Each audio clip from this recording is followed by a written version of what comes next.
The Hong Kong government will soon introduce a bill that will require office holders to pledge loyalty to Hong Kong and Beijing, failing which they will either be disqualified from holding their post or be banned from running in the re-election for a period of 5 years. The bill follows the national security law that was imposed in Hong Kong last year, which cracks down on dissident voices. One of the bill's targets is politicians who ally with foreign governments that stand up to China to protect the democracy of Hong Kong. With the Loyalty Oath Bill, Beijing will be able to remove such troublemakers from power. Eric Tsang, Secretary for Constitutional and Mainland Affairs, revealed that the bill will be tabled in March and has already been endorsed by the Executive Council. You cannot say that you are patriotic but you do not love the leadership of the Chinese Communist Party or you do not respect it. This does not make sense. Patriotism is holistic love, he said in a statement. The move comes as China is pushing to ensure that only patriots, meaning those loyal to the communist regime, will rule Hong Kong. Chief Executive Carrie Lam has supported the stance, noting that it is necessary to sustain the one country, two systems model in Hong Kong and stop the hatred of China. Pro-democracy politicians currently occupy around 90% of the 452 district council seats, thanks to the massive public support in the 2019 elections. This was a big humiliation for the pro-Beijing allies in Hong Kong. Once the Loyalty Oath Bill is passed, numerous politicians in the district council could be disqualified.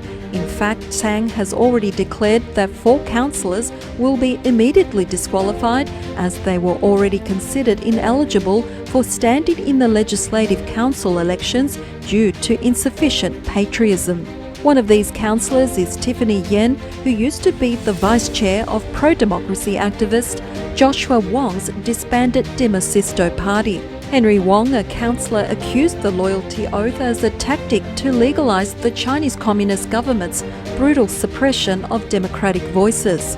He is considering whether to swear the oath when the time comes. Joshua Rosenzweig, head of Amnesty International's China team, called the bill a move to silence critics. Holding everybody in public service to their legal obligations is one thing, but it is something else entirely to essentially attempt to purge everybody from any branch of government that holds and expresses a different viewpoint from that of the government, he said to The Guardian.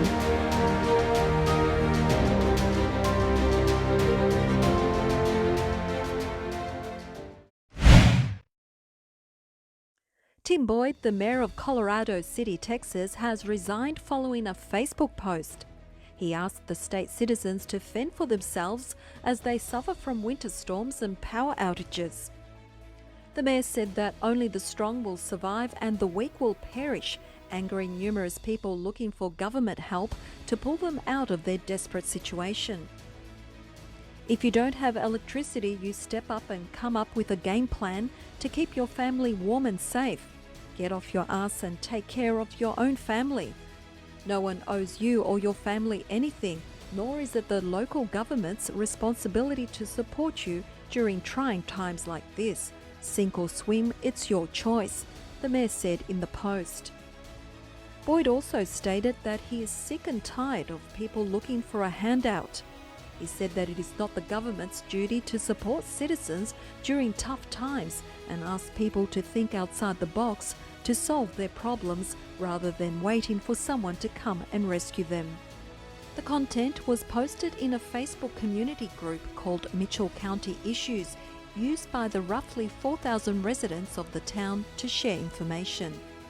Boyd soon started receiving intense hate comments for the post and was forced to delete it. However, many people had already taken snapshots of the post, and Boyd's tirade soon became viral. Some people accused him of being insensitive during a crisis period, while others sided with the mayor, noting that he was only explaining the situation's harsh reality. Boyd later announced that he had resigned from the mayor's post and explained that the content posted earlier was written from a citizen's perspective.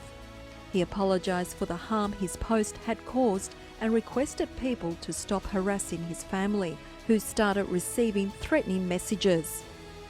His wife, Cassie Boyd, who was working as an administrative assistant and secretary in a local school system, was fired from her job and forced to delete her LinkedIn account. "The anger and harassment you have caused my wife and family is so undeserved. She's a very good person and was only defending me.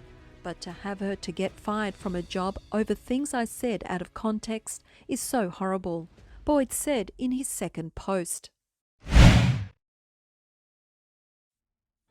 Scientists reported on Wednesday that the discovery of the oldest remains of a domestic dog in the Americas, dating back more than 10,000 years, lends weight to the belief that the animals accompanied the first wave of human settlers. Humans are thought to have migrated to North America from Siberia at the end of the last ice age between 30,000 and 11,000 years ago over what is today called the Bering Strait. The history of dogs is consistently interlinked with man since time immemorial, and investigating canine DNA can offer a worthy timeline for human settlement. A new study led by the University at Buffalo analysed the mitochondrial DNA of a bone fragment found in southeast Alaska.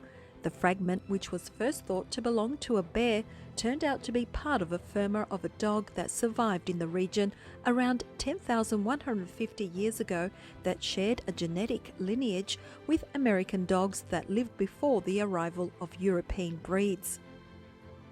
Charlotte Lindquist, an evolutionary biologist from the University at Buffalo and the University of South Dakota, said, "Because dogs are a proxy for human occupation, our data helps provide not only timing but also a location for the entry of dogs and people into the Americas." She further said that the findings, published in the journal Proceedings of the Royal Society B, supports the theory that humans arrived in North America from Siberia. A carbon isotope analysis of the bone fragment showed that the ancient Southeast Alaskan dog had a marine diet that consisted of fish, seal, and whale scraps. Lindquist also said dogs did not arrive in North America all at once. Some came later from East Asia with the Thule people, while Siberian Huskies were introduced to Alaska during the 19th century gold rush. Comparatively, previous age estimates of dog remains were younger than the fragment found by Lindquist and the team, suggesting that dogs arrived in the continent during the later continental migrations. Linguists' findings supported the theory that dogs arrived in North America along with the first waves of settlers. More significantly, she said, genetic evidence that a coastal route for the first Americas over 16,000 years ago seems most likely. Our study supports that our coastal dog is a descendant of dogs that participated in this initial migration.